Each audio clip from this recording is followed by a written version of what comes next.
chatting with you today regarding the the topic of Alzheimer's.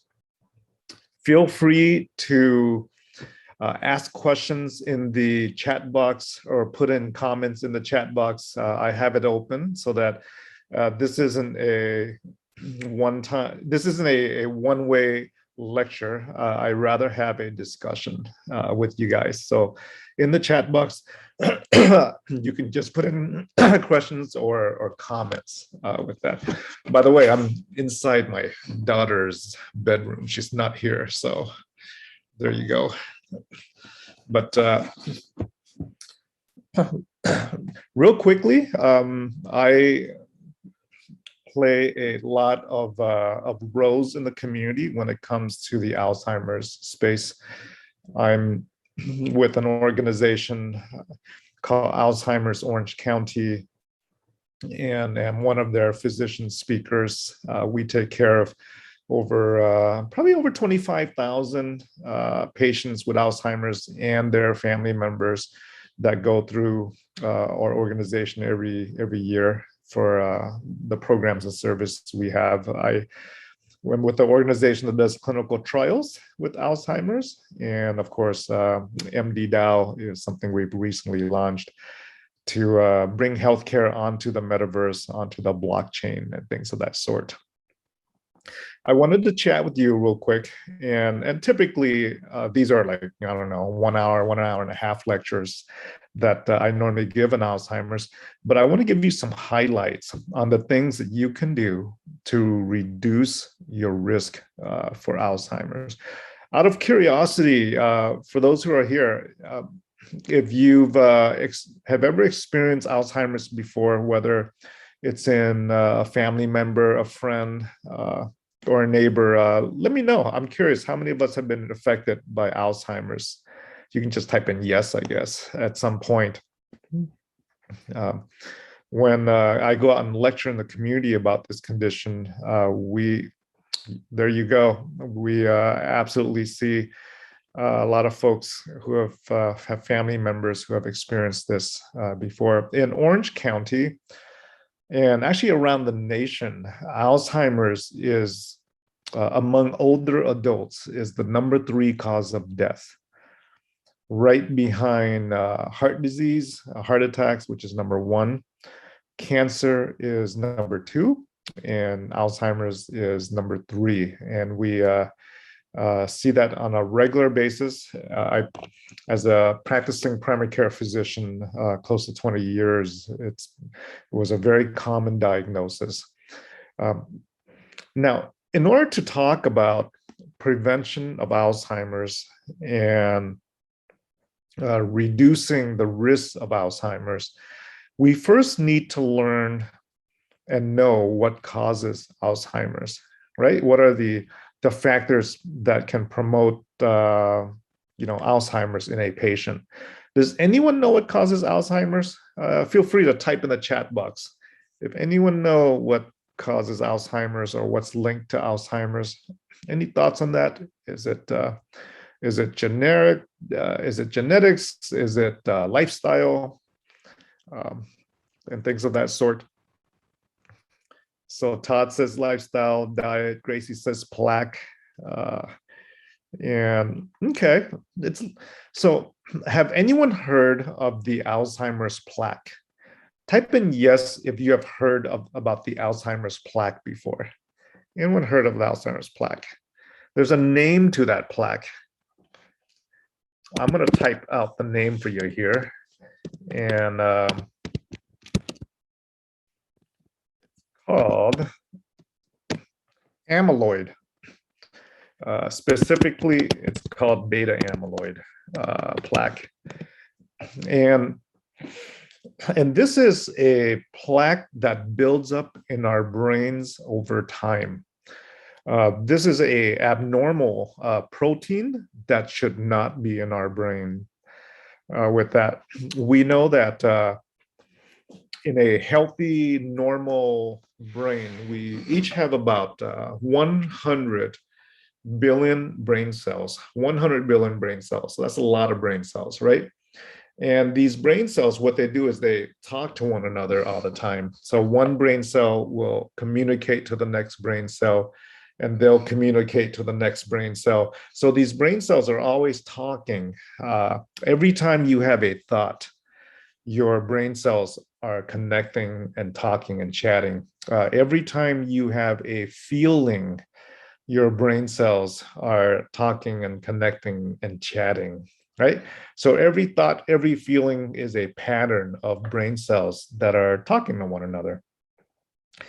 So every memory that you have is a specific pattern of brain cells talking. So for example, my memory of dinner last night is maybe this group of brain cells over here chatting with one another. And my memory of breakfast this morning could be this group over here of brain cells connecting and talking to one another. So every memory, every feeling, every thought is a pattern of brain cells connecting. Is that making sense to you guys so far? Type in yes in the chat box if that makes sense to you guys. I want to make sure that I haven't lost anyone with that. Very cool. So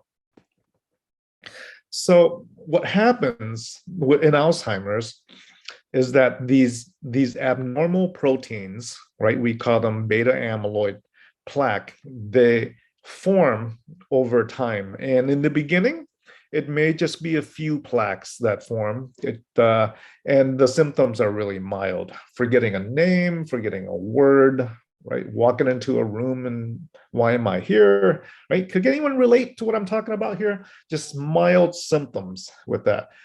But what happens is that over time, as the plaque continues to build up, the memory loss progresses and gets worse, where you're forgetting to turn off the stove after you turn it on when you're cooking.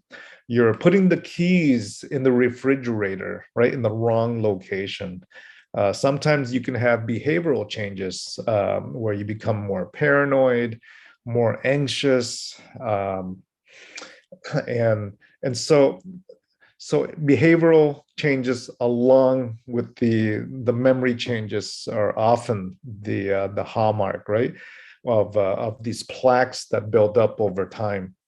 And by the way, every patient with Alzheimer's have the plaque. The plaque, this amyloid plaque, is required for the diagnosis. So if you have Alzheimer's, then you have the Alzheimer's plaque. Okay, it has to be there. If you don't have the plaque in your brains, then you don't have Alzheimer's. Okay, so if you have the Alzheimer's, you have the plaque. If you don't have the plaque, then you don't have Alzheimer's. Does that make sense to you guys so far? The connection between Alzheimer's and this plaque, this amyloid plaque. Type in yes if that makes sense to you guys. With that, I want to make sure I haven't lost anyone. Very cool. And so let me ask you this. Do you know how many years it takes for plaque buildup before a patient starts to have memory loss? How many years? Any guesses, guys? Any guesses? How many years would it take before of plaque buildup before somebody realizes they have memory loss? Okay. Grace says 3, Celeste says 5. By the time a patient with Alzheimer's have their very first memory loss, this plaque has been building up for 15 to 20 years. 15 to 20 years of plaque buildup. I'm going to type it out for you guys. Build up before the first memory loss. Pretty crazy, right? So what I'm really saying is that Alzheimer's starts 15 to 20 years before you start to have symptoms. And so so the question is, how do you even detect plaque? Right? How do you, can you go to your doctor and says, can you give me a plaque test, right? An Alzheimer's plaque test. And your doctor's going to go like, you're crazy, not available, right? So the truth is there are two PET scans, FDA approved PET scans that can detect plaque. One detects the amyloid plaque, and the other one detects what we call the tau tangles, tau neurofibrillary tangles. And these plaques and tangles we can now see on a brain scan. That's the good news. The bad news is that insurance does not cover these tests, and they're quite pricey. They're thousands of dollars. With that. What we are doing in research, and so I'm in the field of clinical trials and research, is, folks who are participating in our Alzheimer's prevention clinical trials, they get the opportunity to, either have brain scans or even blood tests to look for these plaque, look for the presence of the plaque for no cost, right? So our next question is, why is the plaque there? What causes plaque production, right? What causes plaque production? Because if you know what causes plaque production, then we can start talking about prevention, right? Because you can try to live a lifestyle to reduce the risk of plaque production. Do you guys know what's associated or what causes plaque production? Any thoughts on that? Feel free to just type in the chat box. What are some of the things that may contribute to plaque production, right? With that, I'm going to give you, so the answer is this: there's over 30 different factors that leads to Alzheimer's plaque production, over 30 different factors, not just one. But rather than giving you 30 plus, items to write down, I'm going to categorize these 30 plus different factors that lead to plaque production. I'm going to categorize them into 3 different categories, okay? A, B, and C. And I call them buckets. They're like buckets of that catches the Alzheimer's plaque, right? To produce plaque with that. Now, bucket number 1 of plaque production is the circulation bucket. What do I mean by that?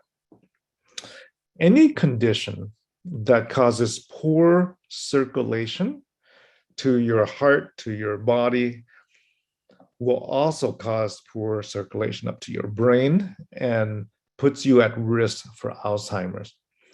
If I took 10 patients with Alzheimer's, 8 of those 10 have high blood pressure.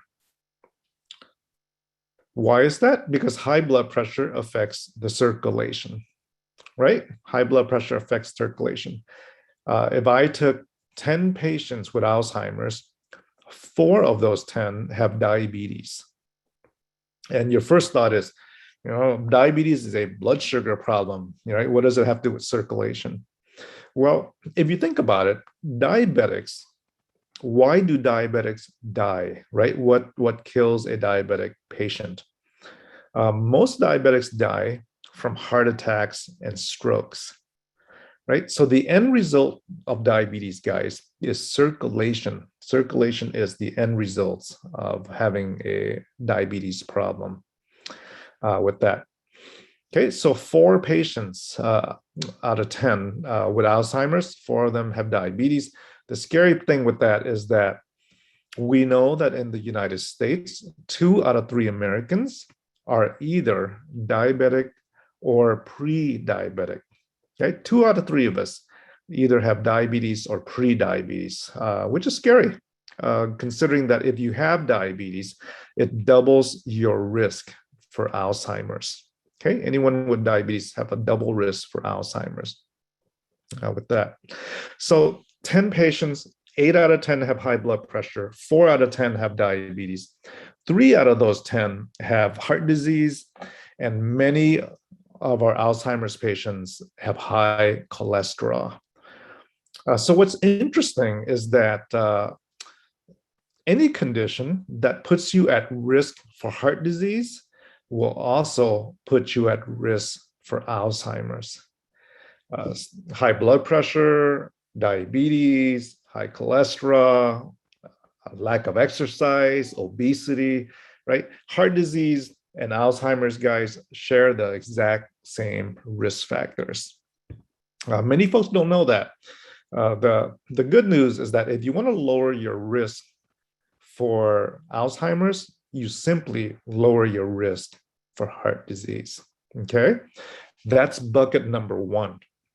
Bucket number two that leads to plaque production is the inflammation bucket. The inflammation bucket. So the question is, what do you mean by inflammation? But what does that mean?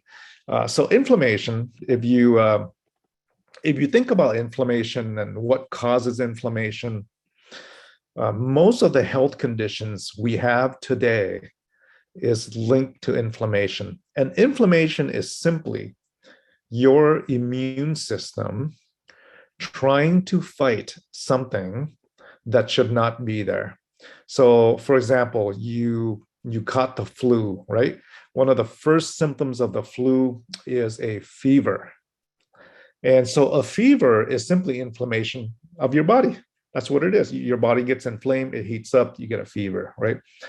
A fever is when your immune system sees the flu virus and attacks it and tries to fight off this flu virus, right? And so in the middle of this battle between the immune system and the flu, the byproduct of this battle is simply inflammation. Okay, inflammation is the byproduct of the immune system trying to fight something. Now, why do I mention inflammation when it comes to Alzheimer's? Because when we do autopsies of patients with Alzheimer's and we see the plaque in their brains, the amyloid plaque, we also see a lot of inflammation that is around the brain and around these plaques. So Alzheimer's is an inflammatory condition, okay? Inflammatory condition, which leads to the creation of the amyloid plaque. So that's bucket number two, the inflammation bucket. Bucket number three is toxins. Toxins. What do I mean by that? Let me give you some examples. If you live in a city with high pollution, you have a higher risk of Alzheimer's than those who live in a city with low air pollution. Toxins, right? That's toxins that we breathe from the air. It gets in your body, your immune system sees it, your immune system fights it, it creates inflammation, which increases plaque production. So, but toxins is not only from the air. Toxin can come from what we drink. Toxins can come from the food that we eat. Sugar is toxic, right? We know that because it leads to both diabetes, leads to Alzheimer's. Too much sugar, too much alcohol is toxic, right? So we have toxin from our foods as well with that. So those are the three buckets that can lead to plaque production, to Alzheimer's plaque production. Are you guys following me so far? Type in yes if you're following me. Now with that, I want to make sure that I haven't lost anyone. Very cool. Okay, so you guys are keeping on track. Genetics also play a role with Alzheimer's plaque production. There are many genes. There are over 70 genes that are associated with Alzheimer's. The most important one, or the most common one that we know, is called the ApoE4 gene. ApoE4 gene. Those who have a copy of the gene have a higher risk of Alzheimer's. You could have one copy from one parent or two copies from two parents. That increases your risk for Alzheimer's. But what you should know is that even if you have the gene, it doesn't condemn you to the diagnosis. It's not a guarantee that you will get Alzheimer's, because genetics alone is not enough. Right? It's really genetic plus lifestyle, what we eat, what we drink, and things of that sort that increases our risk. for Alzheimer's. So if you don't have the gene, it doesn't guarantee that you won't get Alzheimer's. Why is that? Because lifestyle plays a role. And so again, lifestyle plays that bigger risk factor for that. Okay, let me go through some lifestyle stuff that you can do to lower your risk of Alzheimer's. Extra pill. Does that sound good, guys? In the 5 minutes we have here, we're going to go through some lifestyle activities that you can do to lower your risk for Alzheimer's. 2 years ago, in the midst of the pandemic in 2020, one of the really popular medical journal called The Lancet, right, published a report. And in that report, they have identified 12 risk factors that can be modified with lifestyle changes that can lower your risk of Alzheimer's by 40%, okay? And if you can lower these 12 different risk factors, you can lower your risk for Alzheimer's by up to 40%. Does that sound good, guys? By the way, let me put in my email here for you guys. Everything I talked about is in a little ebook, and I will be glad to send you the ebook.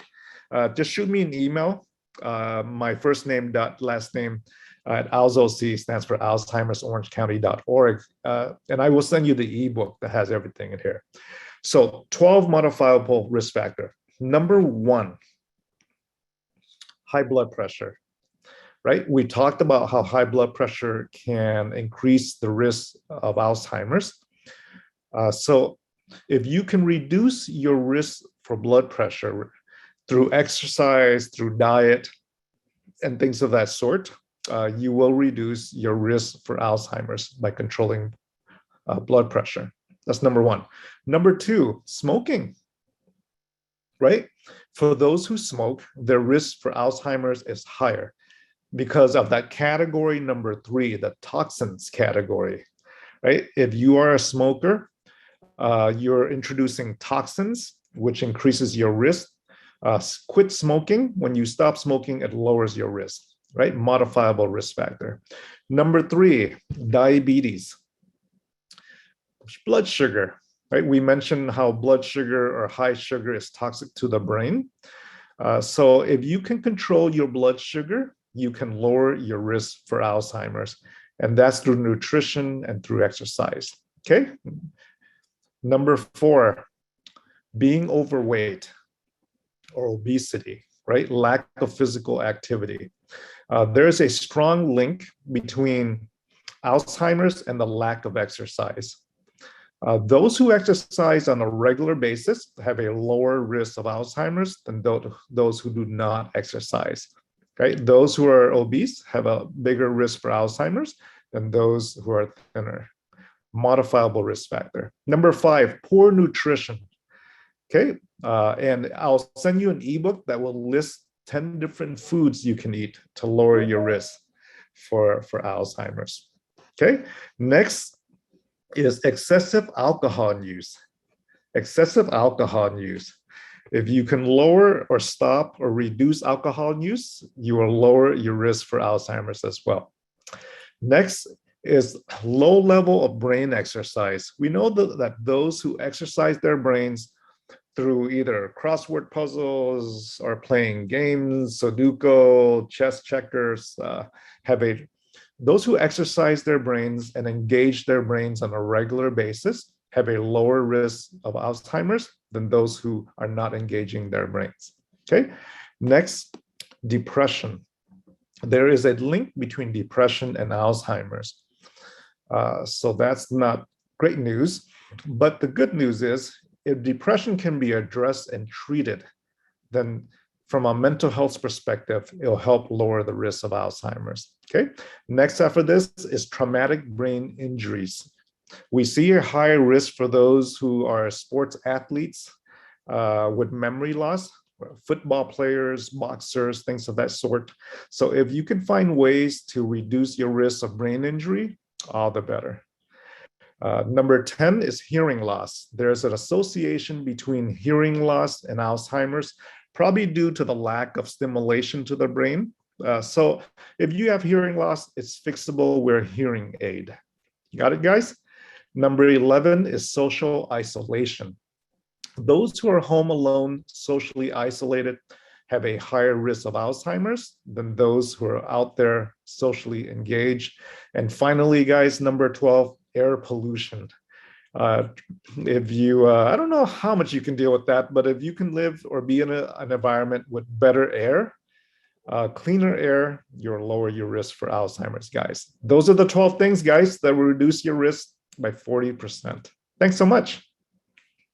Awesome. Thank you so much, Dr. Trinh. You're always a pleasure to have on and so knowledgeable. My grandmother had personally had passed having Alzheimer's, and it was so interesting to sit here and learn. I wish we knew as much then as we know now. So I think most of the questions were how it could help holistically, how a holistic lifestyle could help. So I think you answered those great. Thank you so much for your time. You already put where you could be contacted in the chat. Yep. You might just want to verbally say that as well in case people can't see the chat. It's just my first name, DUNG, dot my last name, TRINH, at alzoc.org. That is my email. Shoot me an email and I'll send you an ebook. Take care, guys.